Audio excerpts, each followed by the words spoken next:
of people and a lot of debt. So a couple years ago, this issue was really only talked about when they were talking about raising the interest rates on student loans. You didn't hear about it in the media. You didn't really hear, oh, well, so-and-so can't do X because they have a student loan. Things like buying houses, cars, starting families, relationships, things like that. And Scott Ross, who was the executive director of our organization, just actually paid off his student loans 2 years ago at the age of 44. And we got started in this because Scott was mad. Scott was mad that he was paying so much money a month, over $500 a month for his loans. And he was mad that he didn't have a new car until he was 40.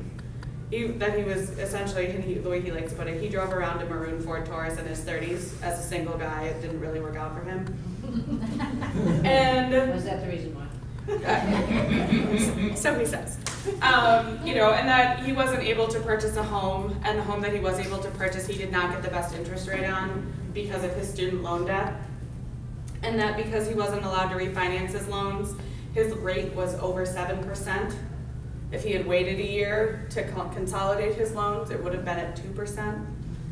And so Scott got really mad and was like, well, if I'm having all of these problems and I'm upset about this, there have to be more of us.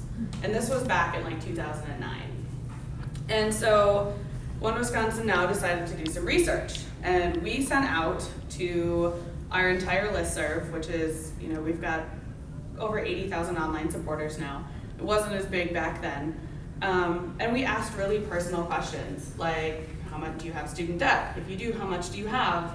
Has it prevented you from buying X, Y, Z? All these really great personal questions, not expecting a whole lot of people to respond. And we asked the guy who did the science for us, and we're like, well, how many people need to respond in order for us to make this a real report and actually get real data out of this? And he was like, 400, and we checked the next day and it was over 1,000. And so we had this amazing data, and we, at the end of the day, found out that in Wisconsin, if you have student loan debt and you have a bachelor's degree, you're paying close to $400 a month on average. And that will take you approximately 19 years to pay off. And we also found that if you have student loan debt in Wisconsin, you are 2/3 more likely to rent versus owning your own home. And you are 2/3 more likely to buy a used car as opposed to a new car. And as someone who is from Janesville, who grew up while GM was here and was here when it left, new car purchasing is one of the things that drives the American economy, and it was a huge part of Wisconsin's economy. Not with just GM here, but also Chrysler over in Kenosha. New car purchasing. If you're not purchasing new cars, you're not driving that part of our economy. And that was, we did some math, and it was $2 million lost because of student loan debt in car purchasing to our state's economy. And so we started talking about this. We started taking this research around the state, and we're begging people to listen to us. And we have a reputation in the news and with reporters of being loud and being right. We've never had to issue a retraction. And we say some mean things about mean people and nice things about nice people, and that's just what we do. And so we would go into meetings with editorial boards around the state and put this research in front of them and say, this is a crisis. We need to do something about this. This is a crisis, we need to do something about this. And we spent a year traveling around the state of Wisconsin just saying, can we please do something about this now? And in these meetings we took with us, Scott telling his own story, me telling my story. I did college in 4.5 semesters. I came out with about, just under $20,000 worth of student loan debt. Guess what the state average of student loan debt is? Anybody? 33 is federal. The 33 is federal. In Wisconsin, we're a little bit more lucky. It's about $28,000 in debt is the average debt that folks graduate from college here with. And so I'm lucky, but it was still having, impacts on my life. I get a monthly reminder that I owe the government money for funding my education.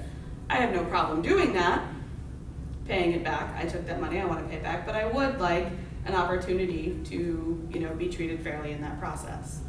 And so they kept, so I was telling my story, we brought my friend Saul with. Saul actually and I started college at the same time. Saul dropped out partway through college because he couldn't afford it anymore, and he couldn't afford his tuition, didn't feel like he wanted to take on more loans. He joined the Army, and he went to Afghanistan for a year. And he tells this story of having to pay his student loans from a hut in Afghanistan while on tour, because you don't get a break from your student loans if you sign up and serve your country. And the only way that he knew the only way he'd be able to finish his degree if he'd be able to take advantage of GI Bill money. So now he's back. He came back, thankfully. I talked with him almost every week he was there. And he's, one, still paying on his loans, but two, also now has money to pay for school and to finish his degree that he knows he needs to be in the workforce. But he says every time you shouldn't have to go to war in order to pay for college. Well, you also shouldn't have to go into $30,000 worth of debt with no way out to get a college degree. And so in talking with these reporters and these editorial boards, they started writing, this is a crisis. This is a huge crisis. We need to start doing something about this. And they started asking us about solutions, which is where you come in like 2 minutes. And I obey her. So we started thinking, okay, well, what are some potential solutions to this $1.3 trillion crisis now?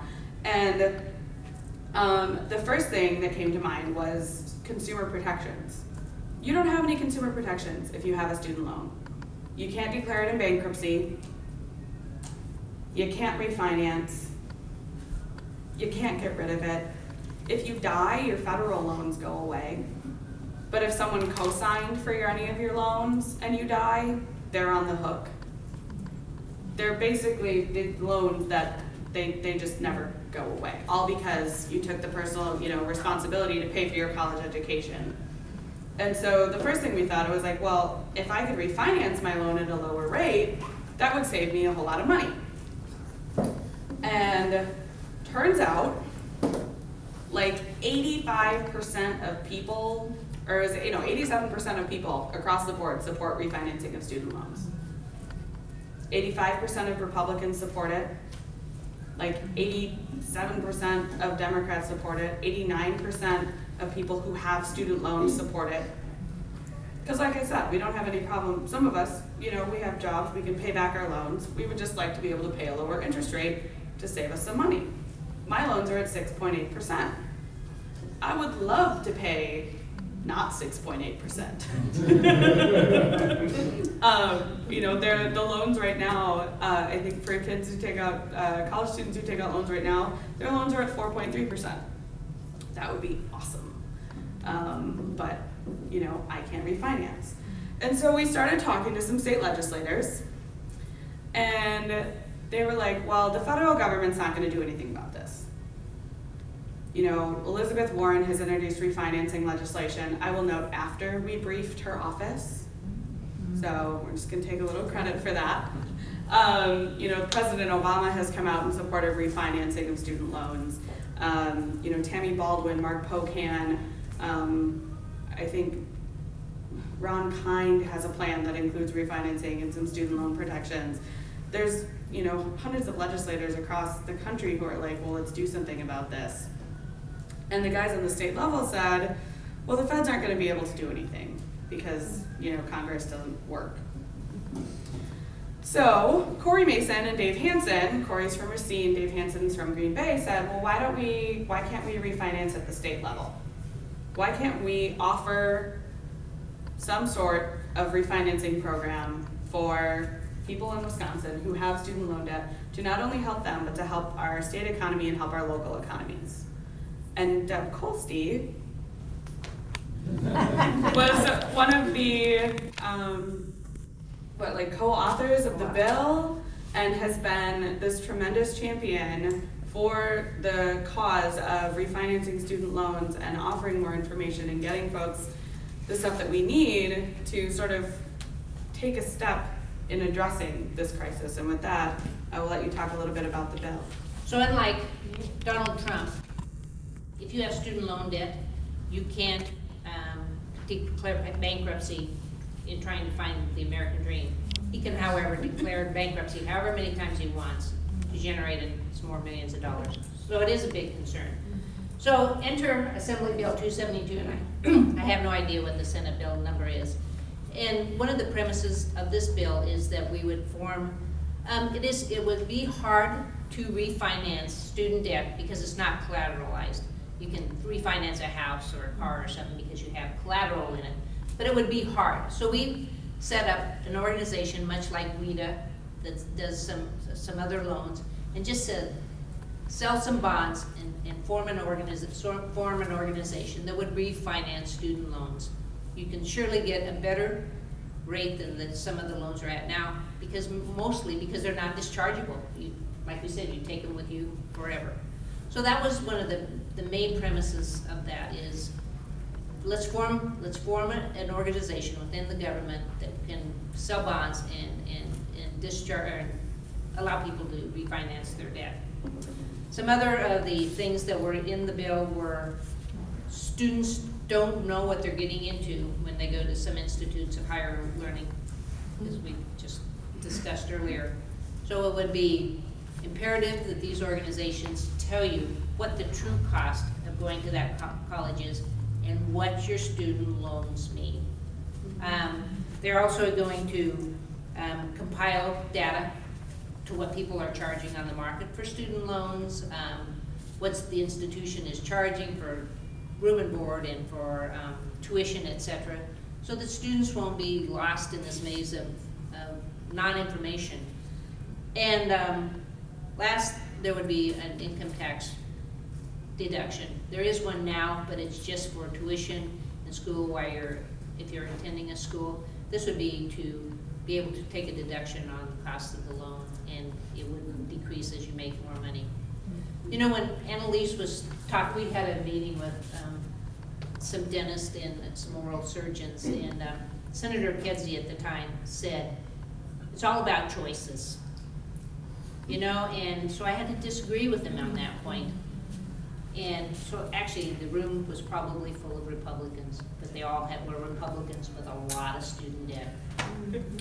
And I said, it's not about choices. It's, when my husband went to medical school, I could work a job as a med tech, which is very middle income job. And I could pay his tuition and still live.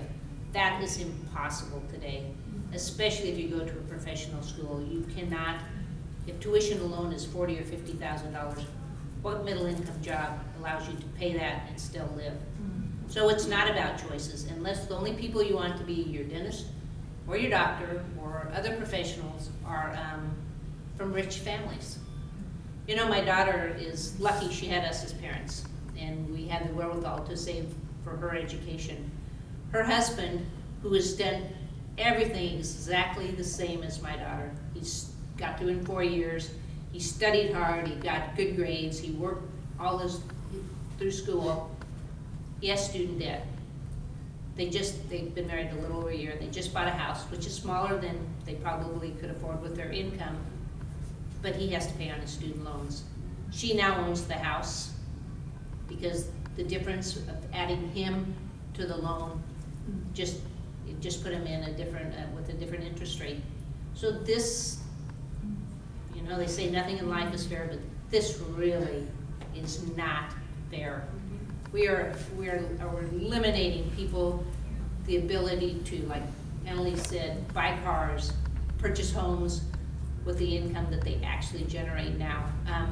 The government and private loaners are getting rich, but it's not doing much else to help the economy. So this bill, I was just asking Annalise because Governor Walker said he had some interest in maybe part of this. But she told me now that that was probably just a lark. He probably has no interest. But there is, on the day we discussed this on the floor, one of our compadres on the other side of the aisle said we were what do you call it? I don't know, basically financial idiots or illiterates. Oh, he was so angry. He was so angry. But there is a way to do this. We're not saying you can get interest rates at 2% maybe, but we can reduce the interest rates. We can sell those bonds. They are non-dischargeable debt. We could sell some bonds with the surety of the state behind it. All we have to do is do it. Yep. And don't call me financially illiterate, because I know that's not true. Yeah, so, and I think, you know, I've been talking about this issue, I mean, when I was in college, I worked on college affordability. When I left college, I'm obviously working on sort of the after effects of attending college. And, you know, so I've been doing this for a while, and the answer that we tend to get from Republicans is, well, we froze tuition. Cool, you froze tuition. Great. What does that do for, you know, those of us who have already graduated, who collectively hold, there's like 42 million Americans who have this $1.3 trillion in debt. You know, what does that do for us? And you know, someone mentioned that, you know, you can have your Social Security payments garnished.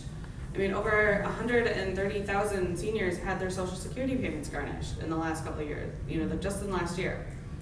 Because of student loan debt. 50% of the 1.3 trillion is held by people over the age of like 30. I mean, this is not a young person's problem. And so, you know, a lot of the things that we hear are, well, you know, young people just need to do what I did. You know, young people just need to, you know, work through college and you can pay for it. Well, cool, I did work. Still didn't make enough money to pay for a full semester. And that was before they, you know, made some significant hikes to tuition. You know, young people should work more in the summer. They should work, you know, however many hours during the school year. You know, then there's studies that say, well, if you work so many hours, then your studies suffer, your grades suffer, and then, you know, where does that leave you, you know, coming out on the other end? And so there's just this sort of this out of touch just mindset of the folks who are, you know, who are resisting things like this common sense legislation. And, you know, like I said, it makes so much sense to everyone except the folks who are, you know, in power, who unfortunately, you know, are also, you know, a lot of them are putting their own kids through school, you know, and their own kids are going to have student loan debt. You know, what is that? You know, I'm just kind of at the point, well, okay, well, what is it gonna take for you to understand just how, you know, this affects people month to month until they finally pay the student loans off. I mean, people are having like celebratory parties now, you know, when they pay their loans off. It's like, cool, don't congratulate me on my, you know, college graduation, congratulate me when I finally pay my loans off. I've actually been to celebrations. So, you know, it's just, you know, I appreciate the opportunity to come talk to groups like yours, because the more people that we can talk to about this, you know, the more folks, you know, who will talk to a neighbor or a friend or, you know, colleagues. And I've had the opportunity to talk about this issue all over the state of Wisconsin, all over the country. And like, we'll get to a point at some point. How many of you watched the Dem debate last night? It was great. I watched it. Took less of my evening than the Republican debate that I watched, because that was like 4 hours of my life I'm never getting back. I watched to see if Scott Walker said anything. So he didn't, and then he dropped out. But the one thing that I was really interested in, because it came up once, student loan debt came up once in the last Republican debate. And it was, I forget if it was like Ted Cruz or Margaret Root, one of them. There's like too many to remember. But I was waiting to see when student debt would come up. And in his opening statement, Martin O'Malley said something.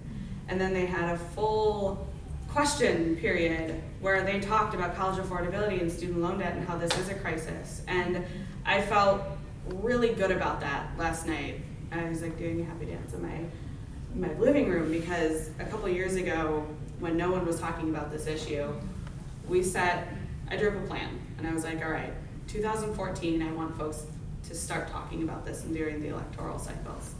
And in 2016, I want this to be an issue that is at the center of discussion during the presidential debates and the presidential campaigns.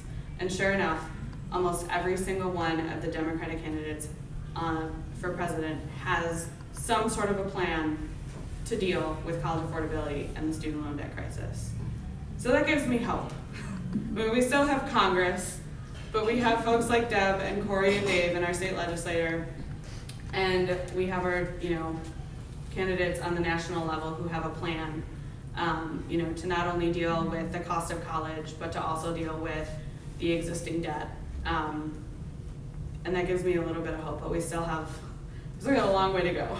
Because there's a lot of us. One of the latest, not even just read articles about student debt a lot, but one of the last ones I just read was that student debt now takes monthly more than your groceries do, and then just think of what that's doing to the economy.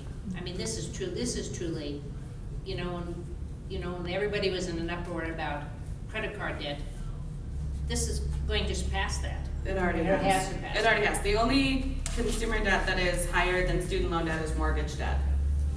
So you can see what this is doing to the country. Yeah.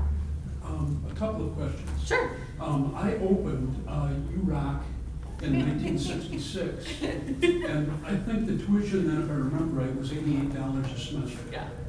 And if my math is correct, there's been about like 6 gazillion% increase in tuition costs annually. And I don't even know what it is right now, annual or semester tuition at the UW schools.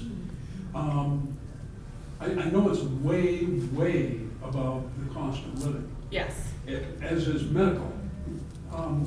So question number one is there something that can be done to control those university costs at, state schools? Question number two, I've got a daughter-in-law that's like mid-30s, and she's got $40-some thousand of school debt, and she's not working. So it's the problem of, our son, her husband, and her to come up with payments, $400 and some a month for that. I don't know what education she received or what information she received when she was in high school to explain what the ramifications of student debt was. Yeah. And, thinking back, I mean, maybe other people in this room were pretty ignorant when it came, I mean, you don't look ahead. Yeah. Well, next week might not come, let alone 20 years from now. So why aren't these kids given information in terms of what to expect and what they're going to be held responsible for? Yeah. So what's awesome about this bill is that it requires information up front. So right now, if you, I went to a UW school, so that's my experience, but if you, in order to accept your federal loans, any scholarships that you get through them, all of that, it's literally taking your mouse and clicking a button. And that's how you accept your financial aid package. And I actually Isn't there something wrong with that? I talked to a student last week who was like, my roommate accidentally clicked the wrong button and almost didn't get his financial aid and he was freaking out, as a college freshman. And so what this bill does is say, it will no longer just be clicking a button. You are going to get information up front on what your loans are, what those interest rates look like, what's that going to mean when you're done. How long will that take to pay off? Yeah, how long is it going to take to pay off, things like that. So it's no longer just clicking a button. And then the other piece of that is that it improves exit loan counseling. So right now, when you graduate from a UW system school, you get a nice little standard-sized envelope in the mail that has just a little nifty little packet in it that supposedly explains to you everything about your student loan. And a letter saying, congrats, now your loans are due. And that's it. So this also improves on the back end so that you're not graduating and then your 6-month grace period is up and then you're all of a sudden like, oh my gosh, I have no idea what I'm doing. Because that kind of stuff is important. I think there's a real disparity in student loans because If you come from a white middle-class family, you probably have a better understanding of what you're getting into, and you probably have a better understanding of, you know, what you're signing, things like that, than, you know, inner city minority kids. Student debt hits, big surprise, those kids the biggest. And so this, I think, honestly, like, I love the refinancing piece. I would benefit from that. I would benefit from a tax deduction. But for students, I think, you know, and we've talked with, I work with a lot of them, I think that is such a huge part of this legislation because they don't know, and they want to know, and they want to be responsible. They want their college education. They want to know how they're paying for it, and they want to be able to pay it off when they're done. You know, so that's a huge part of it. And then when you were talking about universities and the, you know, overinflation, rise of tuition, part of the problem right now is that states have what they're giving to universities has been on a steady decline. So the universities are constantly, you know, and also during the downturn in the economy, more students went to school, they had to build some infrastructure too, and there was just more cost to the university, all the while the states decreasing their share. Yes. I mean, I'm sure there are lots of things that universities can do. I mean, I don't know all the inner workings, and I'm sure, but right now they're contracting, and I'm not sure how much good that's going to do for us at UROC, et cetera. They're starving. Yeah. Right, We're so- starving. I mean, that's why they're The doing money things has to that come from tuition. some of us don't like accepting more students from out of state so they can get higher tuition rates. So you know, the state has just shirked their responsibility on all education projects. And- education used to be a public good. You know, we used to say, yes, we're paying for education. Yes, we believe in investing in our, you know, in our kids, K through 12, and we believe in investing in our public university systems. Tech College in Wisconsin was free